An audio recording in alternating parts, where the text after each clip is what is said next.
Hello, and welcome to the first video in a three-part series where we will focus on the importance of self-care. My name is Erica Caruter, and I'm an educational consultant at Patton Harrisburg. Hello, my name is Shonda Talene, and I'm also a consultant at Patton Harrisburg. Today, we will focus on understanding stress and also why self-care is important. We hope that you find some helpful information and resources. Let's get started with a few important resources we'd like you to be aware of in case you or someone you know is struggling or experiencing a crisis. The Mental Health Support Line, 1-855-284-2494. The National Suicide Prevention Lifeline, 1-800-273-8255, and the Crisis Text Line. You can text the word HOME, H-O-M-E, at 741-741.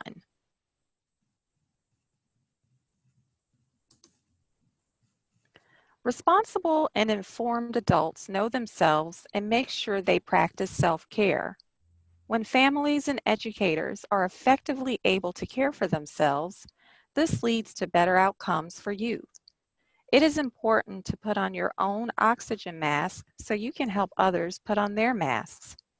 One thing we would like to assure you of during this series is that it is not only okay to practice self-care, but self-care is a necessary and responsible thing to do.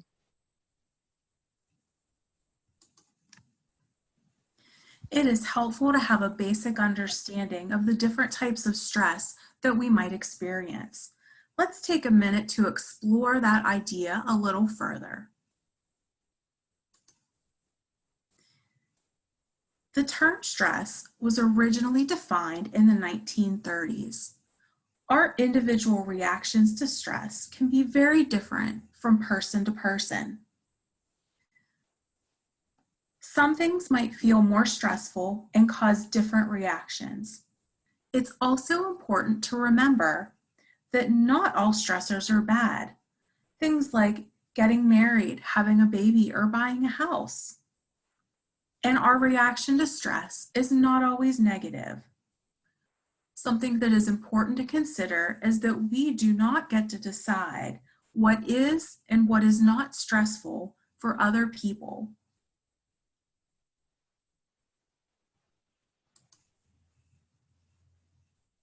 When we think about stress, there are really three different types: positive stress, tolerable stress, and toxic stress. So positive stress, as we mentioned in the previous slide, is not necessarily negative. It's normal and essential. What happens is there are some brief increases in our heart rate and hormone levels. We can also experience what we call tolerable stress. That stress response is activated to a greater degree.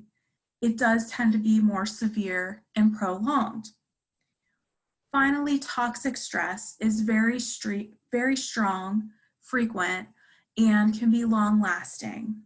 It might be events that are continually occurring in our lives.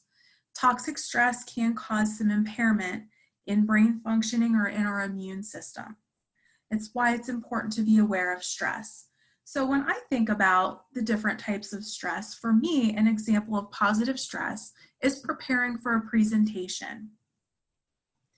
Thinking about tolerable stress right now would be experiencing a pandemic, as many others are probably feeling the same. I think for me, a source of toxic stress would be if I ever had a very serious illness that lasted a long time. What about you, Shonda? Well, for me, positive stress would be having deadlines for projects. I'm currently in graduate school, so whenever I have a deadline, that's a source of positive stress because it helps me to stay focused. Tolerable stress might include the loss of a friend or a loved one. And then toxic stress would be a long-term financial stress. I have several children going to college this year and next, so that would be more of a toxic stressor for me. Yes, thank you for sharing those. So let's think, of course, any of these examples that we just shared could be different levels of stress for someone else. They may be tolerable or toxic for other individuals because it's our response to the event rather than the event itself that actually defines the stress. So what can happen when we also begin to take on another stress? This is often unavoidable because we naturally care for others. As parents, teachers, friends, family members, and partners, we can experience what is called compassion fatigue. Compassion fatigue can impact us in many ways and in multiple domains. Our emotions, cognitive ability, beliefs, and physical well-being can all be impacted. Although currently we are intentionally isolating ourselves from others for the health of everyone, under typical circumstances, when we isolate ourselves from others, this could be an indicator of compassion fatigue. We might also lose interest in things we once found enjoyable and may feel a loss of creativity, imagination, or patience.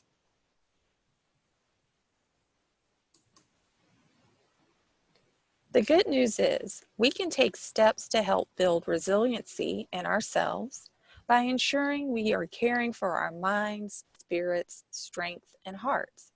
This is the focus of our self-care series.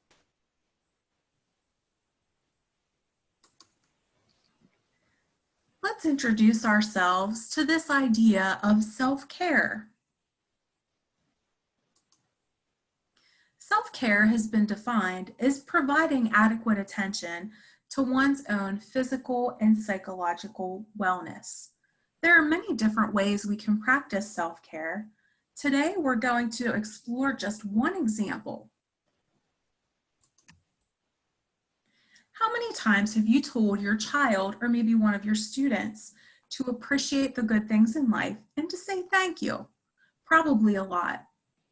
Well, the field of positive psychology is interested in gratitude and its beneficial effects on our well-being. In fact, research has shown that people who experience gratitude have more positive emotions, such as joy and love, have fewer negative emotions, like bitterness, envy, and resentment. They also have increased feelings of connectedness and improved relationships. They might experience greater satisfaction with school, as well as improved academic achievement, and even have better physical health than people who don't take time to notice and appreciate the good things in their lives. So until next time, we have a special self-care challenge for you. Take a minute to express your gratitude to someone. Send them a thank you note, a text or email, maybe call them on the phone, or give them a FaceTime or video conference where you express your gratitude, something you're thankful or a way that they've impacted you positively.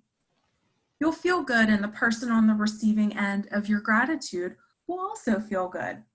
You might find you want to try this more than once. I think for my challenge, I'm going to send a text to my cousin who is a nurse to share my appreciation for all the work that she's doing. How about you, Shonda? Do you have an idea for gratitude? I think I'm going to send an email of thanks to my children's teachers. I know that they're working hard right now, so I think that's going to be my way to fulfill the challenge. Join us next time for the second video episode in our series, Self-Care, It's All About You.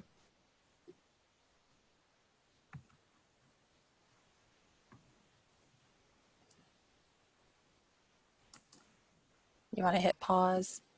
Oh, you just hit stop? Stop. Okay.